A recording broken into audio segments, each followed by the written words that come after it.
Good afternoon and welcome to the 2022 College of Arts and Sciences Achievement Awards. It is so great to be here in person with all of you today. It's been such a long time and I'm not surprised that no one wanted to quiet down because it's really great to be here, and it's great to be here in person, or for those who couldn't be here in person and who are watching online, we're super happy to have you here too. It's just great. We even brought the sunshine today, so it's a wonderful day for us to do some celebrating. I'd like to just start by thanking the Dean's Office staff for wrangling the many logistics and trying to remember how to do an in-person event, so that's been great. They've done a spectacular job, both with the awards and also with the awards ceremony. And I wanted to do a special shout out to Stephanie Peterson and Michael Warline and Ashley Glass, who might be actually outside with all of the setup still, but they've done just a magnificent job making sure all of this was going to happen today and be great. So thank you to all of them. Why don't we give them a little round of applause?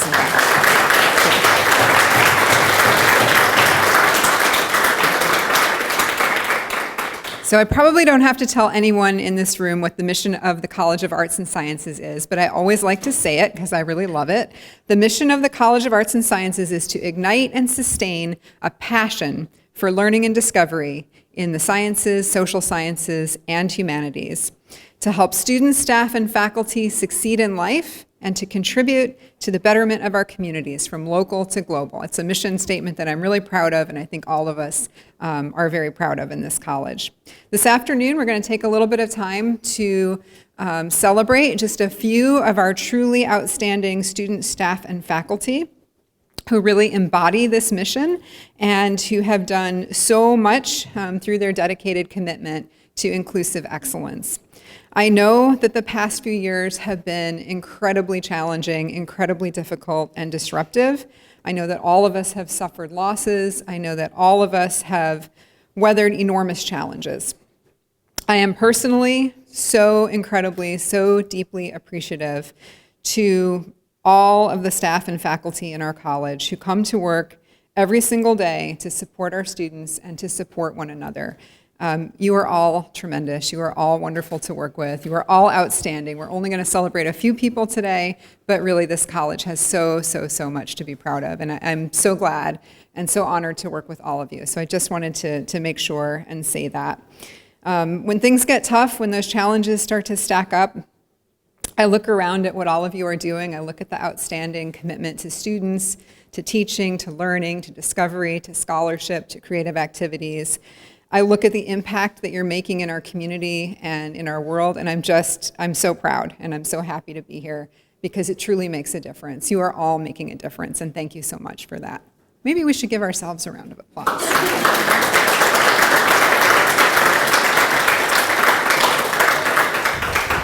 And now it is my great pleasure to start handing out some awards and trophies. And I'm going to do my very best to not drop microphones or fumble things around, but we'll see how it goes. What we're going to do is I will announce our winners, and as I announce the winners, for most of the winners, one of the nominators was able to be here today and has agreed to come and say a few words to embarrass the person they nominated, so we will do that.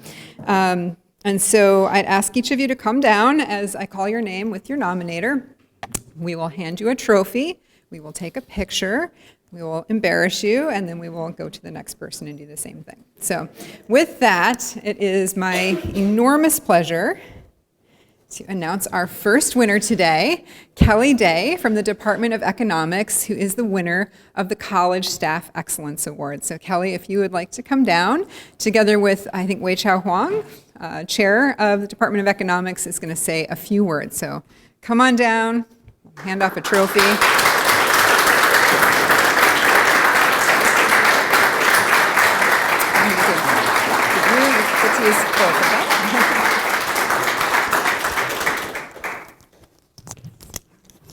Well, I have been at Western for 37 years and have worked with many administrative assistants, office coordinators, and staff at CAS.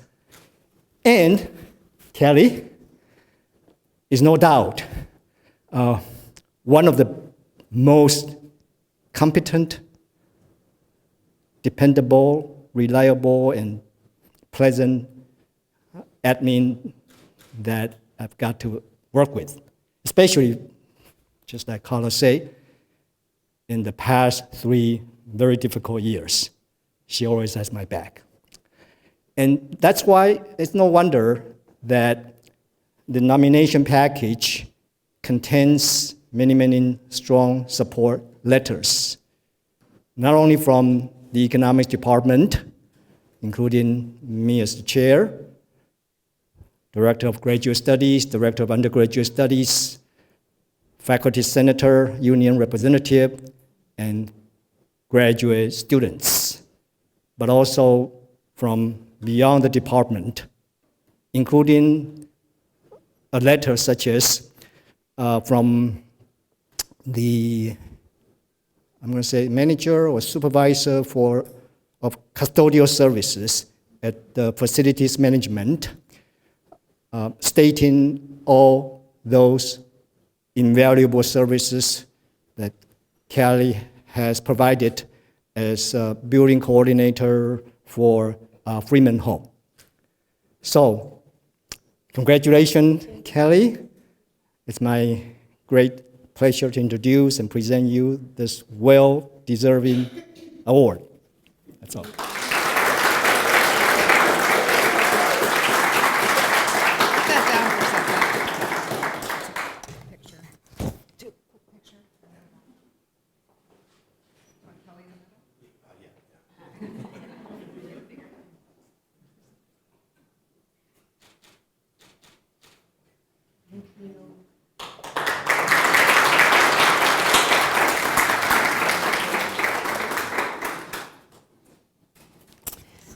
Our next award recipient is Dr. Julie Apgar from the School of Communication, and she has received the Excellence in Promoting Student Success Award for her dedication to students.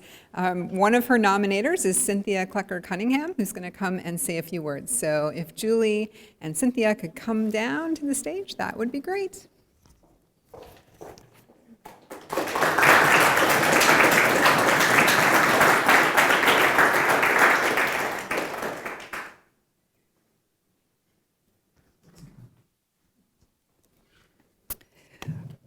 Thank you for inviting me today to share comments about why Dr. Julie Apgar is so deserving of this award.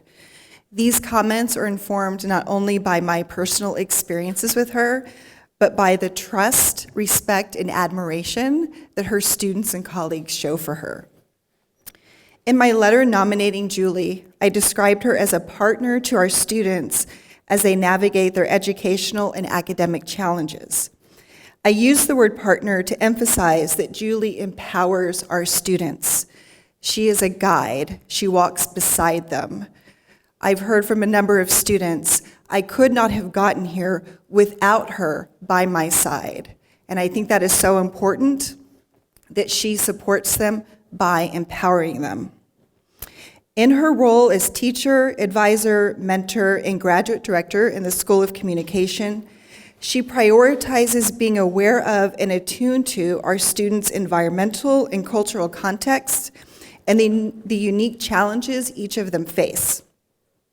Doing so has created a culture of empathy, encouragement, and trust in the school that allows our students to approach her when struggling or in doubt. And I believe this has also contributed to the students' willingness overall to be open and trusting of everyone in the School of Communication.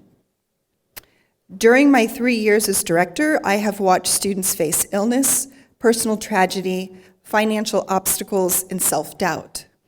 Julie's fierce advocacy for these students gave them and continues to give them the tools to continue their education and to graduate.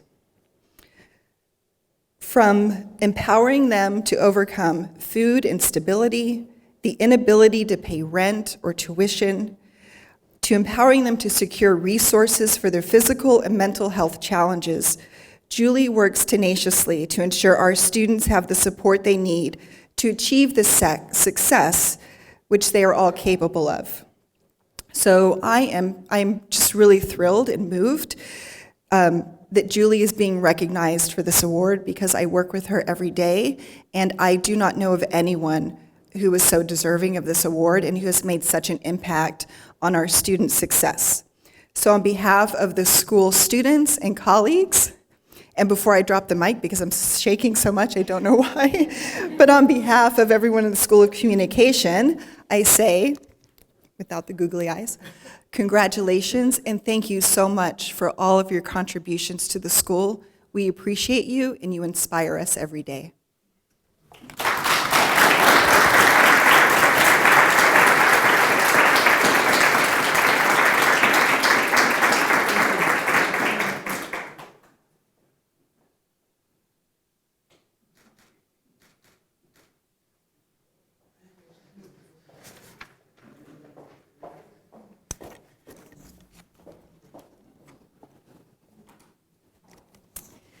Our next award is presented to Lindsay Millet in the College of Arts and Sciences. Oh, sorry, I've mispronounced your name.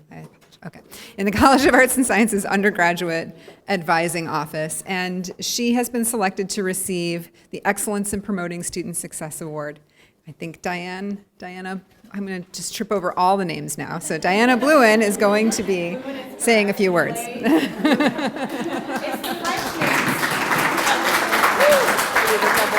Those of you who know me know I do not need the microphone. I am reading today because I will go off the rails because I care so much about this. I think I could start crying and probably talk for 4 hours. So please let me read. Lindsay Millet has consistently demonstrated a high degree of support and care to our students, while being a real team player in the CAS Advising Office. She has been a student favorite really from the very beginning. In 2019, Lindsay was offered the opportunity to move out of the CAS Advising main office into Woodhull to advise psychology students on site. I did cry. Stephanie Peterson was the recipient of that. She has a holistic approach to advising and cares quite deeply about her students. And boy, did they know it. It is really common for me to hear comments from Lindsay's students that they truly feel that she has their back and is genuinely interested in their well-being. Students are aware that her office, whether virtual or in person, is a really safe space. I am going to cry. No matter their background or their grades, their ethnicity, their gender, or any number of differences they may have. She has the empathy needed to do her job in a way that includes everyone. And do it well. I like to say she's firm but loving, and that's exactly what they need. As the primary academic advisor for a department with over 700 undergraduate majors and close to 300 minors, Lindsay has an especially demanding workload. Commitment to this workload during a pandemic was an added challenge, as you can imagine. Lindsay exhibited fortitude as she adapted to the shift of virtual platforms to conduct advising meetings, and she did it with grace under pressure. Lindsay's students and peers trust her. I myself seek Lindsay's expertise in matters of retention and outreach when I develop my own processes. It's my absolute pleasure to present Lindsay Millet the Excellence in Promoting Student Success Award for 2020.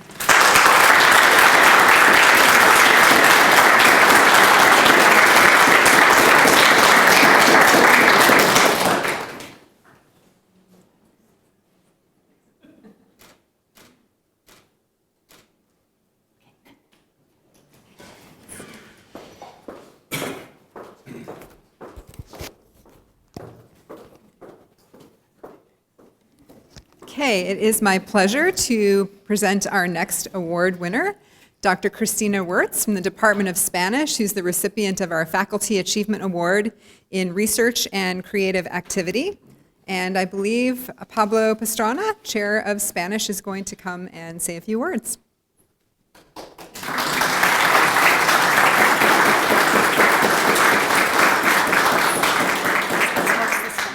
That's the accent.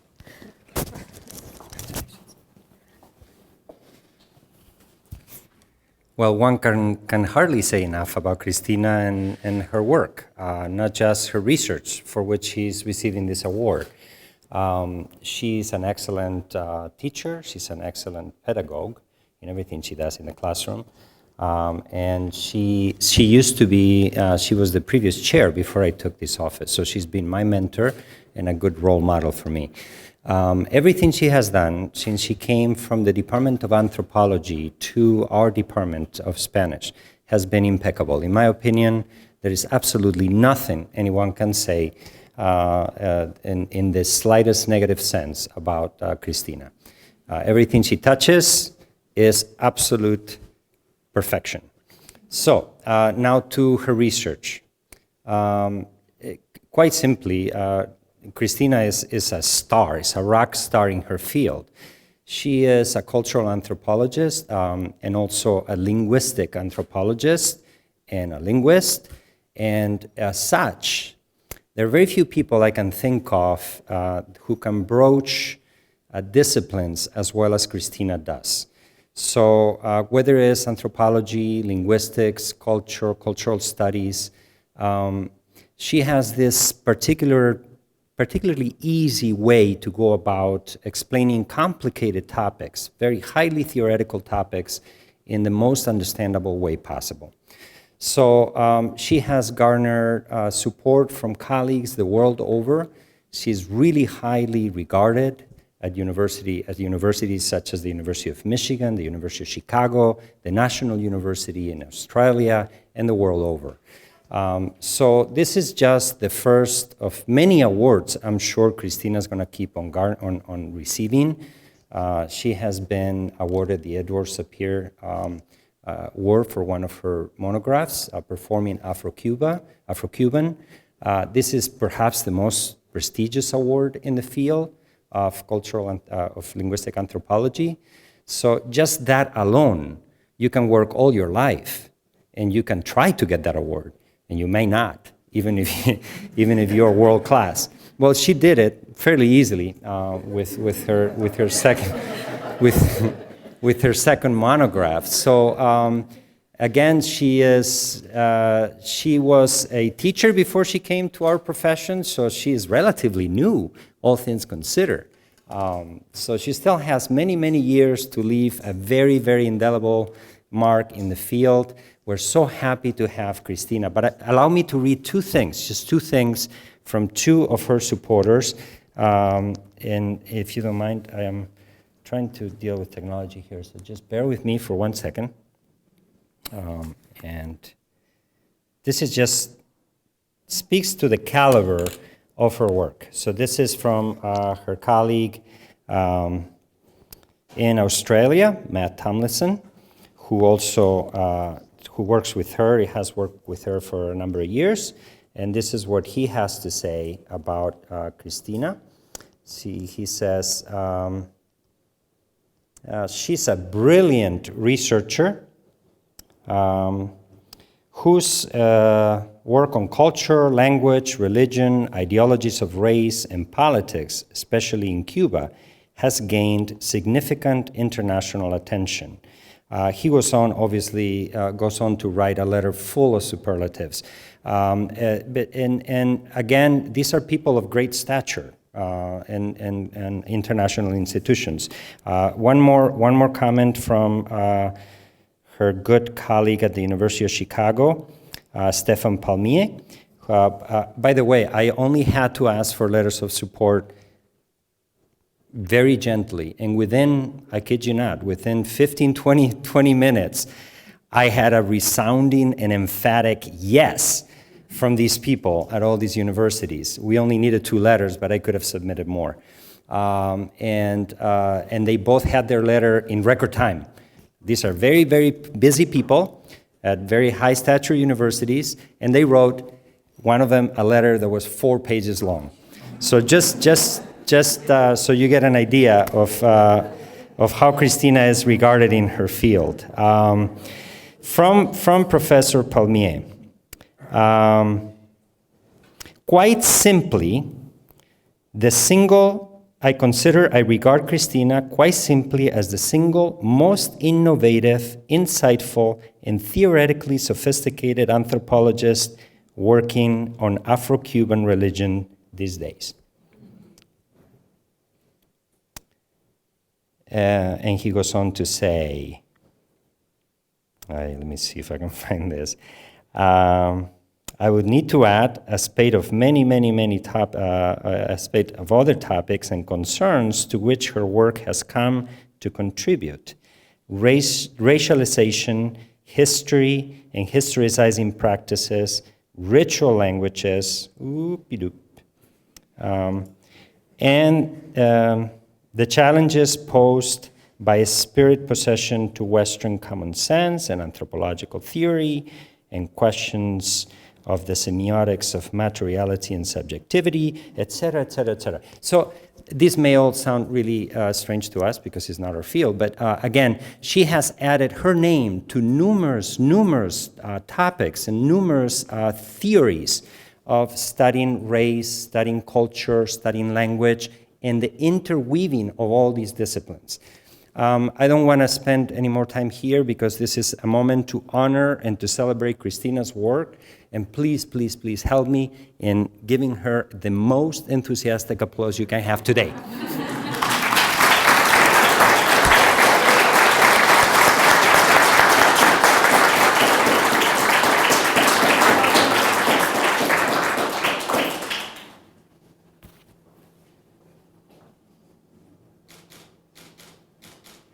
And this is for our Spanish newsletter?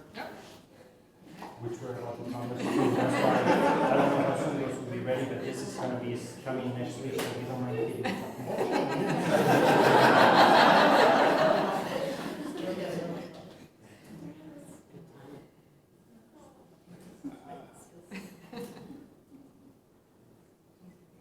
Thank you so much.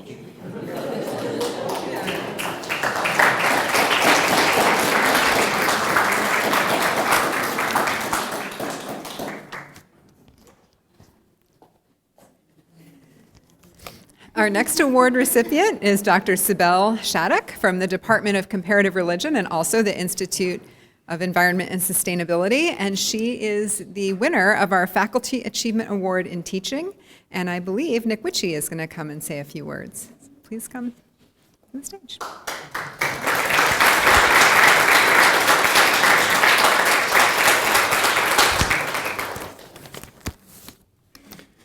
Yes, as you heard, Dr. Shattuck has a dual appointment in 2 departments, and to my good fortune, neither of her chairs could be here to present this award.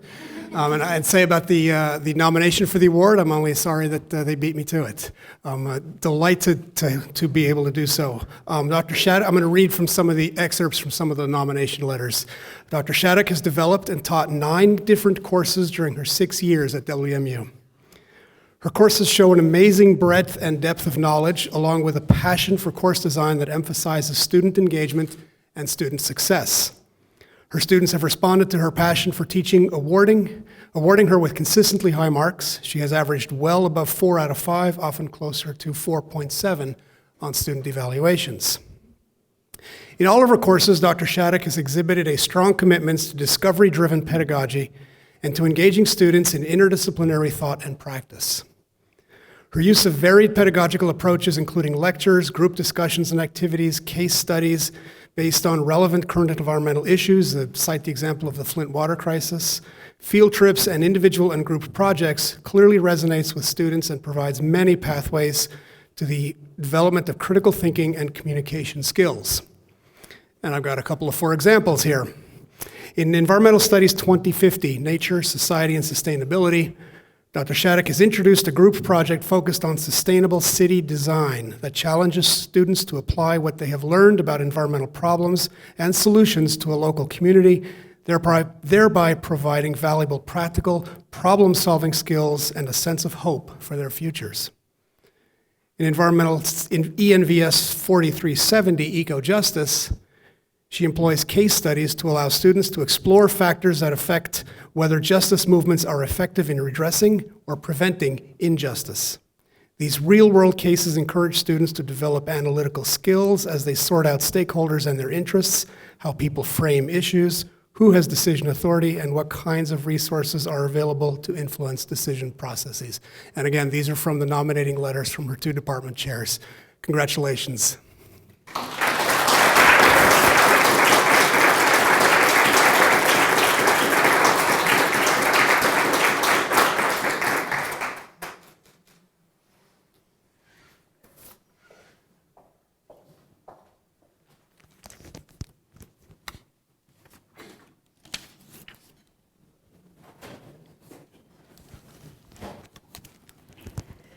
Our next award recipient is Dr. Sally Haddon from the Department of History, who will receive our Faculty Achievement Award in Professional and Community Service. And Chair of the History Department, Linda Borish, is going to come down and say a few words.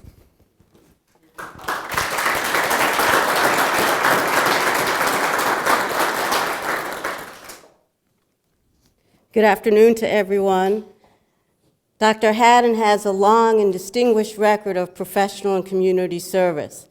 I'm not going to read the nomination letter, but I want to share with you some highlights to indicate why she's most deserving of this award. In one of her areas of achievement in the American Society for Legal History, Dr. Haddon served as secretary for 3 different terms. And this is a major academic organization dealing with legal history across the globe.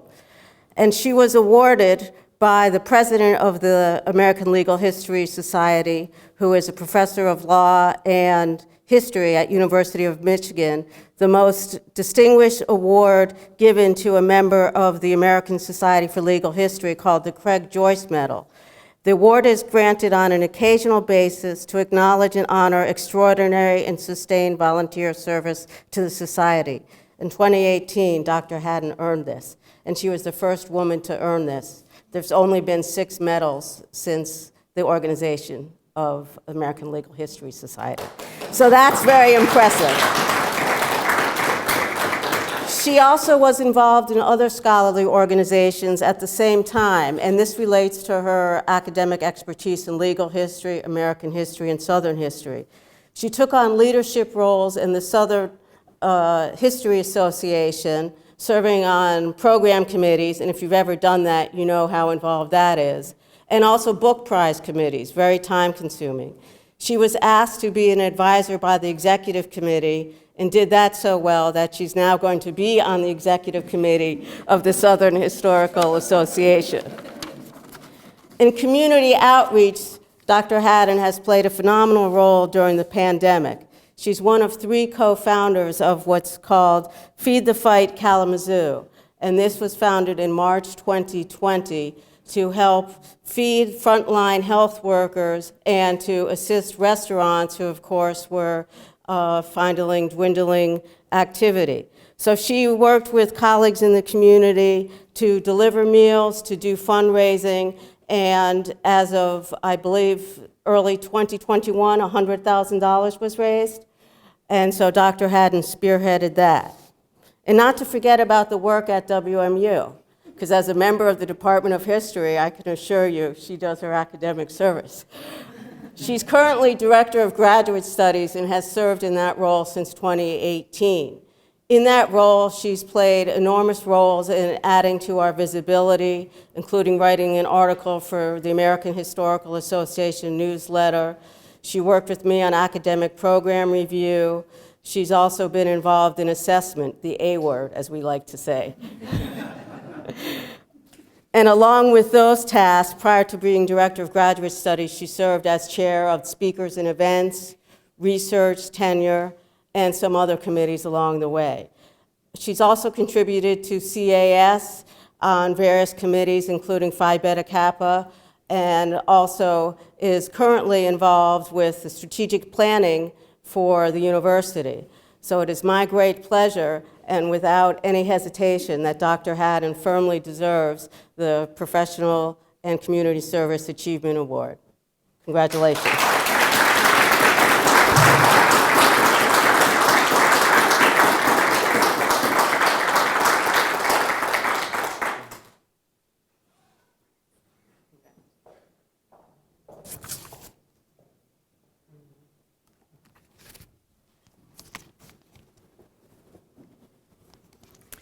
Our next award recipient is Dr. Rika Saito from the Department of World Languages and Literature. She was selected to receive the Women's Caucus Gender Scholar Award. And I believe, well, I see David is coming down, so maybe David's going to say a few words. I had Stephanie on my cheat sheet, but looks like it's David. Okay. Stephanie, you want to say a few words first? Oh, I'm sorry, do you want to say it? Okay.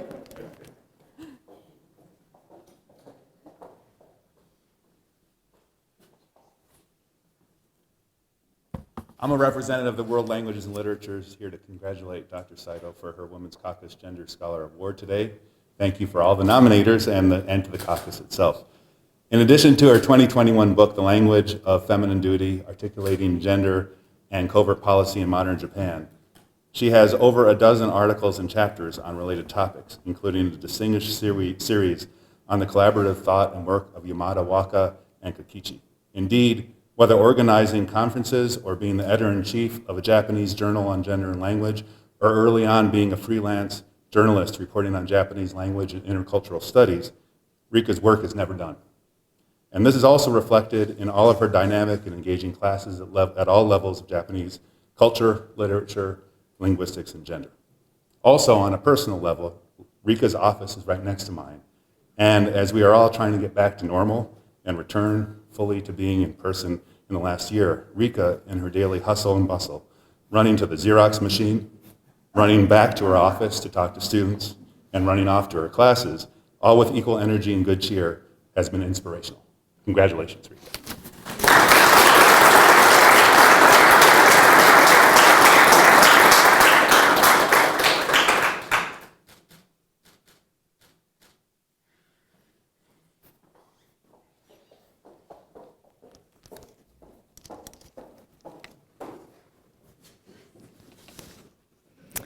Our next two award recipients are students in the college, and they were selected to win the Diversity and Inclusion Student Writing Prize. Our first recipient is Gracia Sanchez Blanco from the Department of Philosophy, and I need to consult my cheat sheet. I think Ashley Atkins is going to say a few words.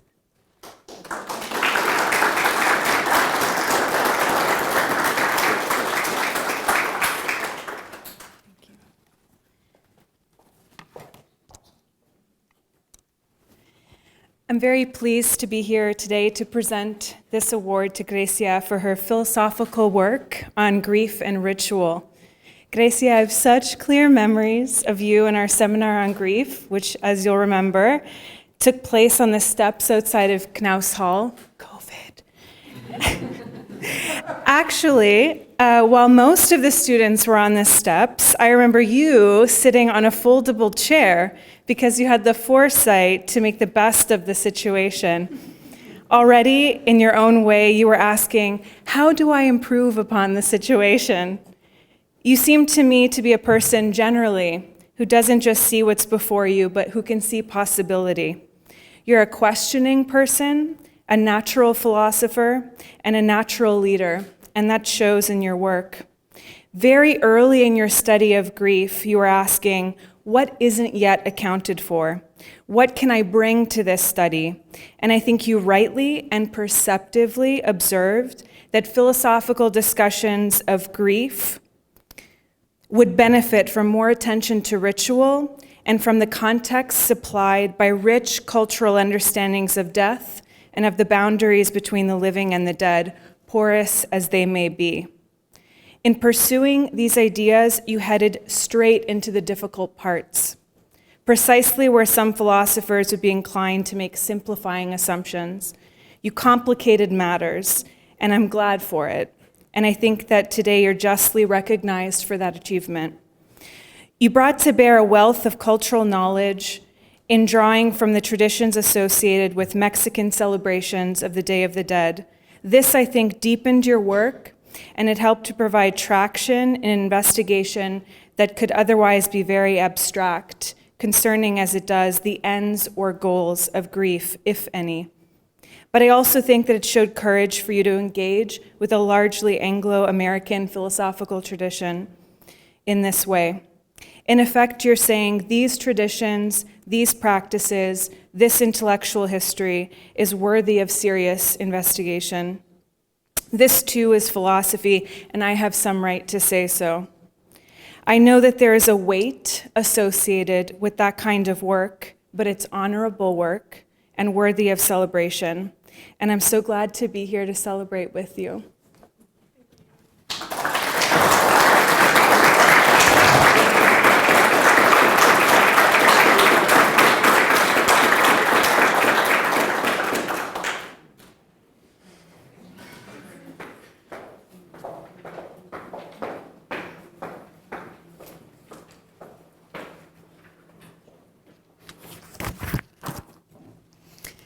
And also receiving the Diversity and Inclusion Student Writing Prize is Rian Johnson, and I'm not sure Rian could be here today, although I did hear a rumor someone else might be picking up the award.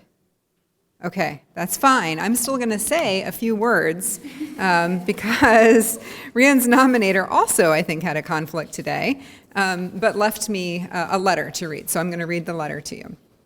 So Rian Mackenzie Johnson is an excellent student who has a talent for exploring critical social issues through a creative philosophical lens. She is able to use her lived experience to develop unique and insightful questions, which she is then able to turn into powerful prose. I believe that with the proper support and encouragement, she will grow into an author with a strong presence within and without academia. Furthermore, I know that Rian will go on to support other women of color as she progresses to higher ranks within the profession of her choice.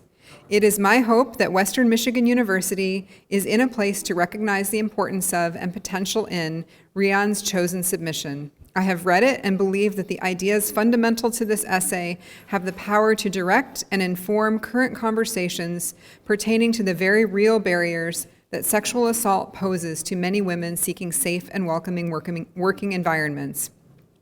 I hope that the deciding parties feel as moved by this work as I did upon first reading it, and I hope that I have made it clear just how special and deserving of accolades Rian truly is. Thank you for your consideration, Olivia Moscott. And I'm happy to say that the committee fully agreed with this letter and also found this essay important and moving. So congratulations again to Rian.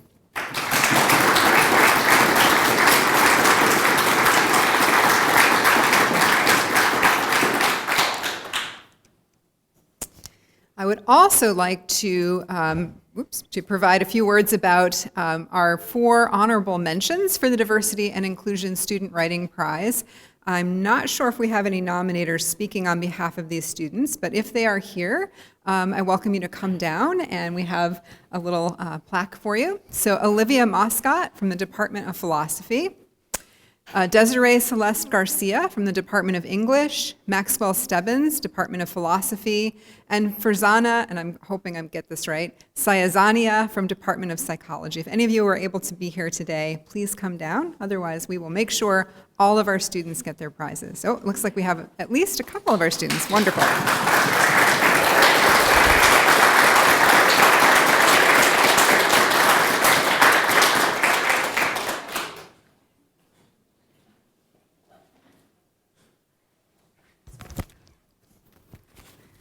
Hi, I didn't really prepare remarks, but I just wanted to say a little bit about Farzana Sayazania. She's an undergraduate working in my lab, and Beth Belichew's been a graduate student working with her as well to help mentor her. She's working on her honors thesis, which is examining the role of Asian cultural beliefs around academic performance and its relationship to mental health, and as well as the role of experiences with COVID and mental health. And she's just been really highly motivated. I've been really impressed with her. I think she's, out of all the students we've mentored in terms of honors thesis, she's been the most self-directed. She has excellent writing skills, and it's just been a pleasure to work with her.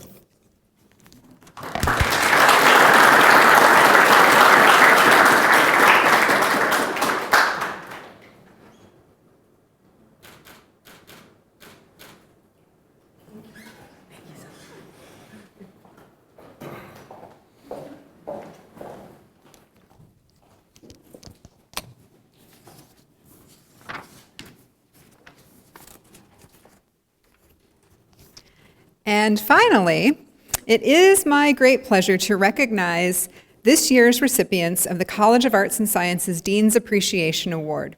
This award recognizes substantial contributions to the College of Arts and Sciences that go well above and beyond an employee's normal job responsibilities.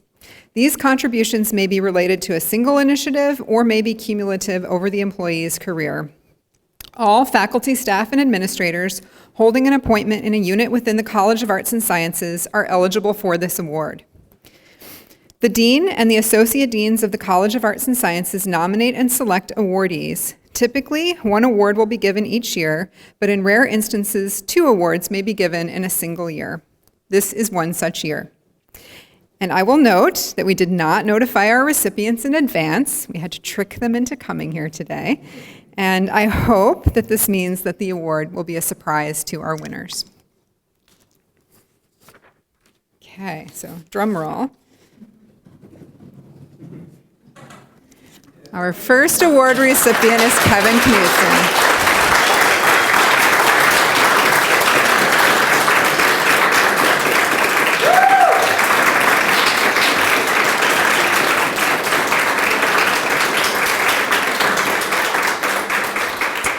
And I knew we were going to have to trick Kevin or he wouldn't show up to receive this award. So let me just say a few words and then we'll take some pictures too. Kevin began his career at Western Michigan University in 1994 as a residence hall director. I'm sure many of you know that. And then after 6 years, he moved from that position to become an academic advisor. And he remained in that role for another 6 years. He then became the director of advising for the College of Arts and Sciences, a position he has held for a truly astonishing 16 years, and by my account, has worked with at least 6 different deans, and I don't know how many associate deans, many, many. Kevin has won a plethora of awards in recognition of his outstanding achievements. Among them, the Western Michigan University Department of Political Science Alumni Achievement Award, the Western Michigan University Make a Difference Award, the National Academic Advising Association Outstanding Advising Administrator Award, the Lee Honors College Distinguished Service Award, and the Western Michigan University Supervisor of the Year Award. He has more than earned all of these accolades, I am absolutely certain. But, as all of you know, Kevin does not do his work to seek recognition. His heart is always and ever with his students. He is truly passionate about student success.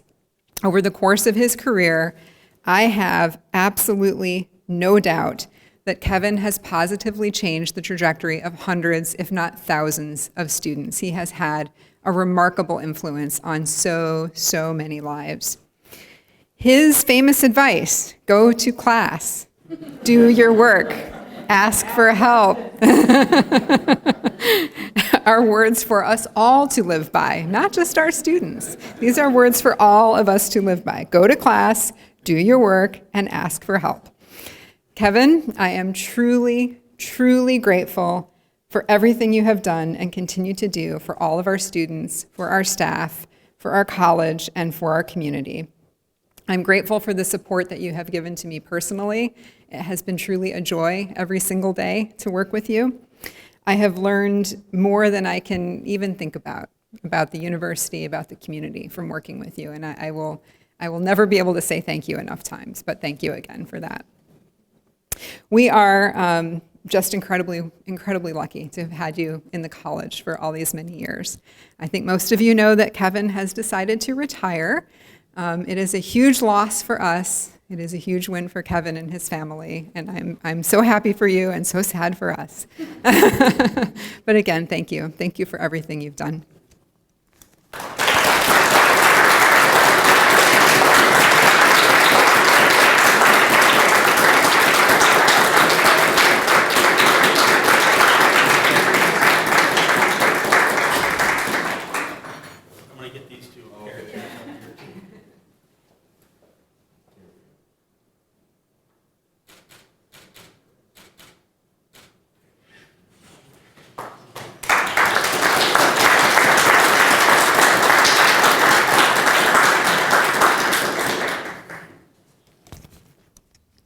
Okay, another drum roll.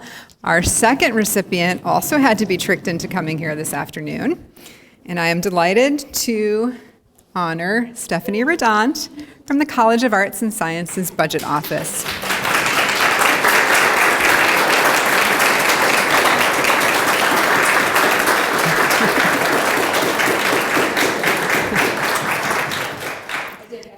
I know.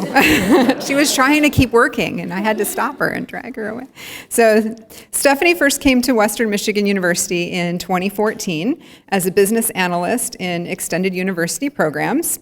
And we were incredibly fortunate in that we managed to steal her away from them in 2017, and we have benefited from her truly incredible work ethic, her positivity, and her energy every single day since then. It was one of the best things I ever did to steal you away from EUP, and I'm glad I did it. I think he does too. Yeah.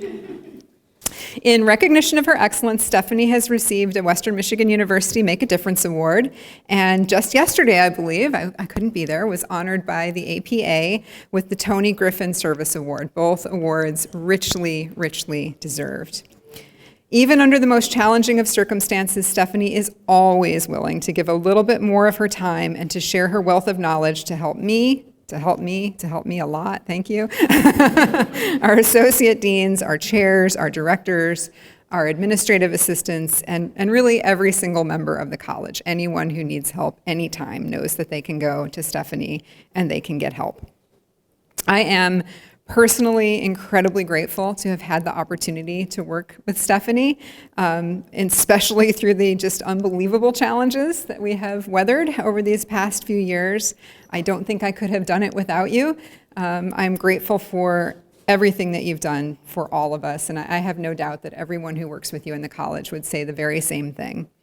Some of you may know that Stephanie has been poached by another organization away from us, which is to my great sorrow, but it's a tremendous promotion for Stephanie. I'm really happy for her.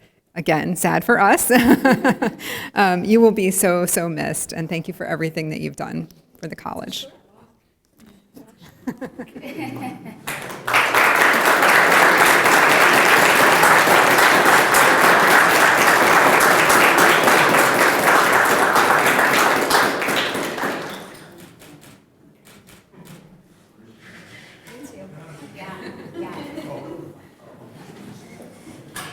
I have to follow Kevin. That's right. Here's me.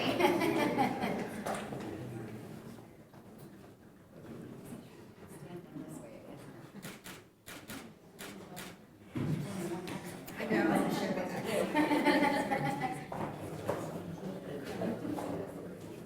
You know that Kim texted me last night and told me to bring my toothbrush. So congratulations again to all of our winners.